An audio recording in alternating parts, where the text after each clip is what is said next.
Halo semuanya, kenalkan nama aku Najma Alfa Fatia atau biasa dipanggil Jam. Aku dari Oceanografi tahun 2023. Jadi di sini aku mau membuat tugas pengganti diklat Algo Marine Finance, eh, divisi Finance, eh, diklat ketiga yaitu mengenai modul nampai gitu. Jadi ini aku udah nge-upload ke Jupiternya, ini tinggal di open aja. Nah, di sini aku mau jelasin NumPy itu apa. NumPy atau NumPy dalam array. NumPy array itu adalah satu library di Python, yaitu memakai operasi untuk komputasi tipe data numerik gitu.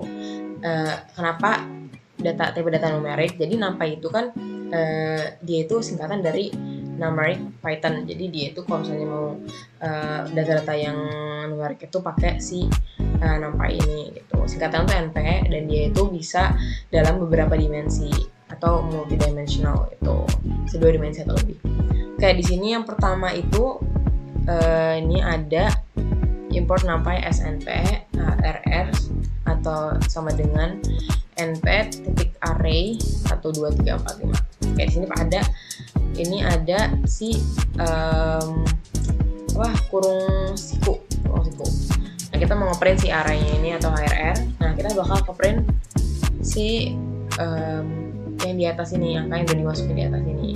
Misalnya pun kalau aku ganti itu jadi 6, 8, 10.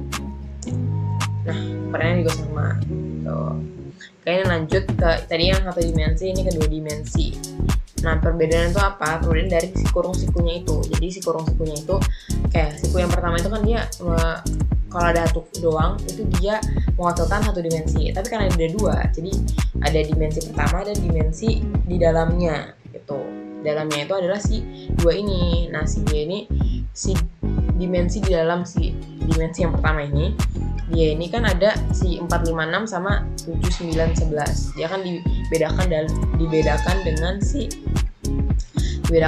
si komanya ini kan. Jadi makanya kalau misalnya dia di print itu dia jadinya si angka yang depannya dulu, lalu setelah itu baru di bawahnya adalah si kumpulan angka yang udah dibuat setelahnya gitu. Lalu ini yang 3D ini ya sama aja, dia dibedainnya dengan si kurung sikunya itu. Jadi di kurung sikunya ini ada 3. Nah, ini jadi di sini tuh sebenarnya kan ini kan sama aja kalau misalnya kita ngambilnya si dia doang. Itu kan dia sama aja 2 dimensi kan.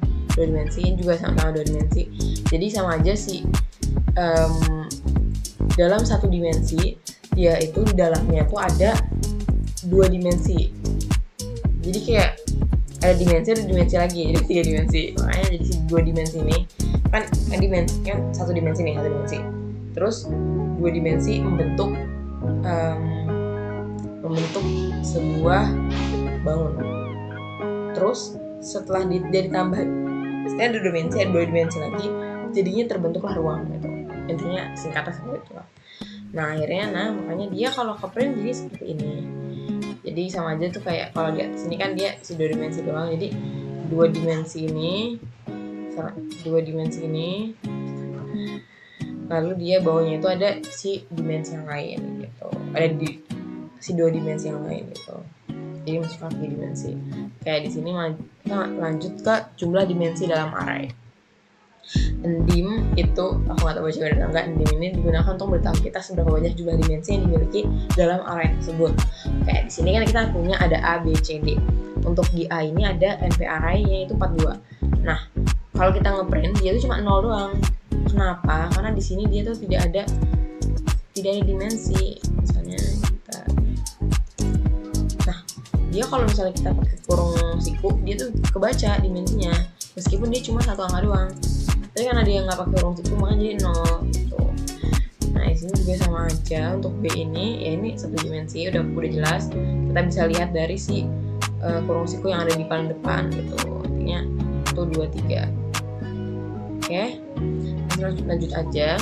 NumPy array indexing. Oke, di sini kita mau melihat dari segi indeksnya. Oke. Di sini kita mau ngeprint array yang 0. Kan kita sebagaimana kita tahu, kan kalau misalnya di pemrograman itu kan di Jupyter itu dia dibaca dari 0 kan, 0, 1, 2, 3 dan seterusnya. Nah, kalau di sini mau ngeprint yang 0, berarti yang bakal keprint kan si yang angka yang paling pertama ini kan, si 1 ini kan. Nah, maka kalau dia mau ngeprint si angka yang 0, hasilnya ini adalah 1. Sama kan, hasil 1. Nah, untuk di bawahnya dia mau ngeprint yang 1. Dia ngeprintnya si 2 ini. Karena 0, 1 dan seterusnya. Jadi makanya dia printnya yang si 2. Oke, di sini mau ngeprint elemen kedua dan plus elemen keempat, ditambah nih. Oke, di sini mau ngeprint elemen kedua. Dia mau ngeprint si elemen 1 tuh yang 2 ini kan. Oh, ini udah aku ganti ya guys. Tadi udah aku ubah-ubah. Ini intinya misalnya kita mau 2 sama 5, 4. Print 8. 2 kan 0, 1, 2, 3. Misalnya si angka 3 ini 0, 1, 2, 3, 4, 5. 3 tambah 5, 8. Oke, smart. Dimana 1 tambah 3, misalnya array 1 sama 3. 1 itu si 2, 3-nya itu si 4. Jadinya 6. 2 tambah 4, 6. Nah, kalau untuk si elemen dalam array 2D. Nah, di sini kalau ada 2D, kalau misalnya kita masukinnya tuh array 1,3. Nah, dia berarti elemen ketiga dari baris kedua. Oke, baris kedua. Ini baris pertama itu adalah dibacanya itu 0, baris kedua dibacanya 1 di pemrograman. Tapi kita ngomong baris kedua.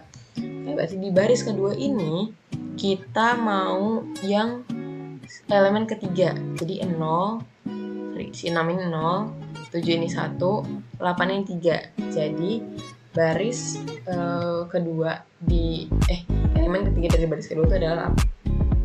Oh, ini 3 ya, sorry. Awalnya di contoh kakak ini 2 ya. 8. Tapi kalau kita mau yang 3, oke, kita ganti. Oke, 3. Nah, 9. Nah, misal kita mau yang 0 atau si baris yang pertama. Misalnya kita mau 3 juga deh. Sama ini ngomongnya berarti elemen ke 2, 3, 4, elemen ke 4 dari baris ke baris pertama. Jangan lupa diganti juga. Ini ketiga, ini ketiga aja. Nah, dapat deh 0, 1, 2, 3. Oke, langsung kita masuk aja ke data types NumPy.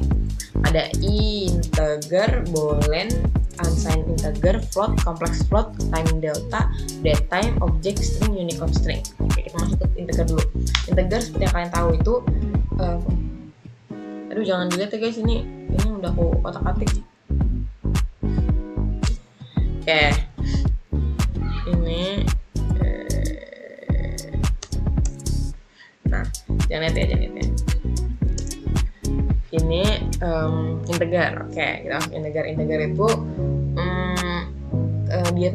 dia tuh bisa minus atau plus atau negatif positif, tapi dia nggak bisa desimal. Kalau boolean itu dia cuma bisa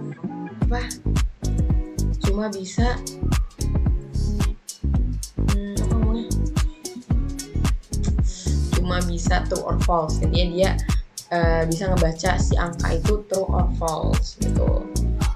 Untuk unsigned integer itu dia tuh bisa 0 atau lebih atau angka positif, tapi dia nggak bisa angka negatif gitu. Untuk float itu dia mau kalau desimal, dia bisa ngebaca angka desimal. Kalau complex float dia lebih kompleks lagi, dia itu bisa ngebaca kalau ada bilangan real, ada real sama imaginernya. Jadi misalnya tuh 2 tambah 3x. Nah, 2 itu kan dia bilangan real. Kalau 3x itu kan dia bilangan imaginer kan. Jadi 3 ini bagian dari si imaginer dan si x ini adalah bagian si imaginernya itu sendiri. Jadi dia bisa ngebaca kalau untuk complex float. Time delta dia itu ngebaca durasi. Ya, setahu dia ngebaca durasi di antara dua tanggal atau durasi, dua tanggal atau waktu yang berbeda. untuk time delta dead time untuk dead time ini atau M yang besar ini, dia itu ngebaca tanggal dan juga si durasinya. Kayak untuk objek dia itu bisa kalau gimana ya, dia bisa mengartikan, dia bisa ngasih result, dia itu padahal dia tuh gabungan dari banyak hal, misalnya gabungan dari string, integer, dan juga Unicode string malahan gitu. Dia bisa ngartiin dari banyak hal. Dia bilang kayak string sendiri itu adalah seperti yang kita tahu, dia itu kalau dia kata-kata gitu, kalau misalnya dia mau ngeprint yang kata-kata gitu. Kalau Unicode string ini harusnya string ya, ini Unicode string itu dia kata-kata atau bahasa, tapi dia itu bukan yang biasa gitu loh, bukan bahasa yang biasa. Jadi dia kayak bahasa asing, bahasa yang tahu juga, ingat juga kan, maksudnya bahasa asing gitu, misalnya yang jarang kebaca tapi bisa kebaca sama si Unicode string gitu itu. Jadi yang bukan yang kayak abjad yang biasa gitu. Kayak kita masuk aja ke import navia dan bla kita mau ngelihat data-nya apa? Data adalah integer gitu. Dia mau masuk, ini adalah integer. Kenapa dia integer 32? Jadi ada integer 32 sama 64 ya. Nah, jadi 32 itu dia kalau misalnya yang masih angkanya itu kecil gini, dia masih yang biasa lah gitu. Kalau misalnya kayak cuma programan biasa, cuma di laptop yang kayak gini biasa, itu dia masuknya 32. Tapi kalau misalnya dia itu biasanya programnya lebih kompleks atau biasanya itu kayak perusahaan pemrograman, dia itu bisa pakai yang 64 gitu. Terus dia ini ini aku mau ganti yang tadi aku otak-atik. Misalnya kamu mau iniin, bisa nggak sih? Aku masih bingung gimana tuh maksudnya objek itu gimana ya. Ini kita coba hi jam. Misalnya 321 deh. Misalnya nggak usah deh. Salah.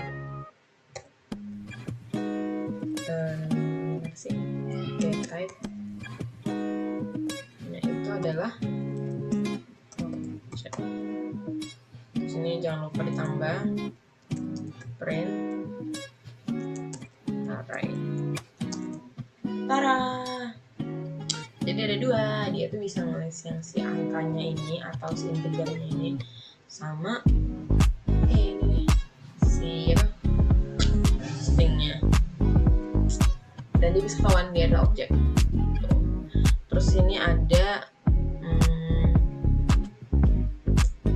misalnya kita mau ganti deh objek gitu, misalnya gak ini banget ya, udah objek aja lah. Dia udah dia mau main objek. Sebelumnya tuh apa ya tadi tuh, sebelum aku ganti aku lupa lagi. Sebelum aku ganti nih,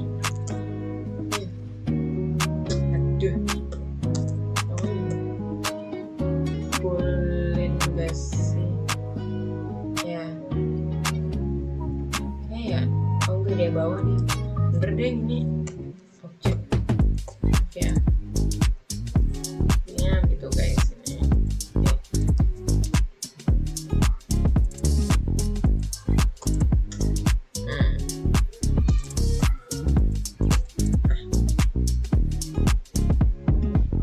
dia objek. Gitu. Oke, next aja. Dia mau TPI atau integer. Kalau tadi di awal udah kasih tahu kalau integer itu dia maunya bilangan bulat doang.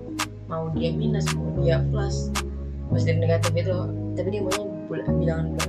Jadi 1,1 jadi 1, 2,1 jadi 2, 9,8 jadi 9. Kenapa 9,8 enggak masuk ke 9? Enggak 10, tapi 9 doang. Karena kalau untuk integer itu dia cuma mau buletin tuh ke bawah doang, nggak mau ke atas. Jadi si angka yang lebihnya itu bakalan dihilangin, dia bakal ngambil angka yang udah pastinya gitu. Oke, nah ini masuknya integer 32 untuk type-nya. Terus ini untuk boolean-nya. Oke, dia itu 11 0 13. Oke, true false true. Kenapa dia false? Jadi dia kalau misalnya dapat nilai angkanya 0 atau none, dia bakal masuknya ngomongnya false. Tapi kalau misalnya dia dapat angka selain itu, dia bakal masuknya itu adalah masuknya adalah true. Memang masih bingung tadi semua masuknya apa ya? Ini kah? Oh kah? Bukan ya? Bingung ya.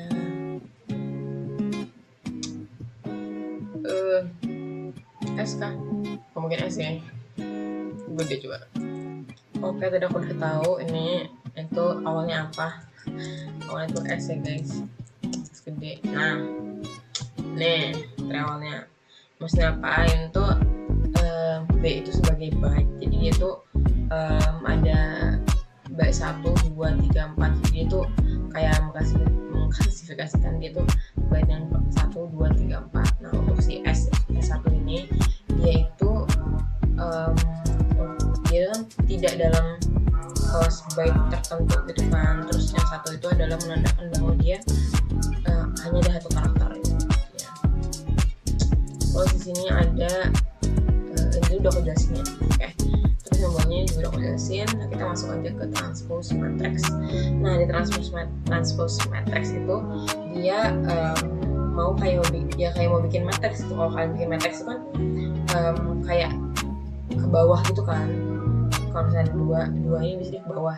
Nah, dia tuh mau jadi kan kayak elemen baris gitu. Jadi kemarin awal 1, 2, 3, 4 yang bisa kan 1, 2, 3, 4, 5 di atas, terus 6, 7, 8, 9 kan di bawah. Tapi dia mau transpose matrix, jadi makanya ngomongnya transpose underscore matrix. Nah, dia bakal muncul seperti ini. Jadi 1, 2, 3, 4 ke bawah, 1, 2, 3, 4, 5 ke bawah, 6, 7, 8, 9, 10 ke bawah. Tapi dia beda, tapi dia barisnya kayak berbarengan gitu kayak atau berdampingan gitu. Oke, kita masuk ke operasi statistik. Nah, ini sebenarnya masih yang apa sih, umum aja, masih dasar aja. Kayak untuk median itu ya udah pasti nilai tengah, mean itu rata-rata, standar deviasi itu nilai standar deviasi dari sebuah bilangan itu. Percentile itu ada ya, percentile adalah kayak dia itu dari seluruh elemen itu, kalau misalnya percentile ke berapa itu dia nilainya apa gitu. Untuk mean itu yang paling kecil, master yang paling gede, deviasi biasa lah. Oke, di sini masuk ke mean atau rata-rata gitu. Jadi misalnya aja ya udah 1 tambah 3 tambah 5 tambah 7 itu 16 bagi 4 adalah 4. Misalnya kita ganti 9 7. Oke, 5. Nah, dia tambah 20 bagi 4 5. Oke, simple aja lah.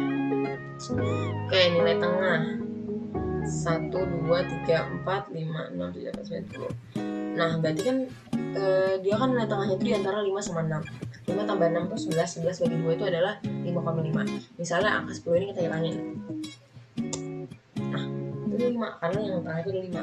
Tuh, standar deviasi dia itu punya penguji tersendiri.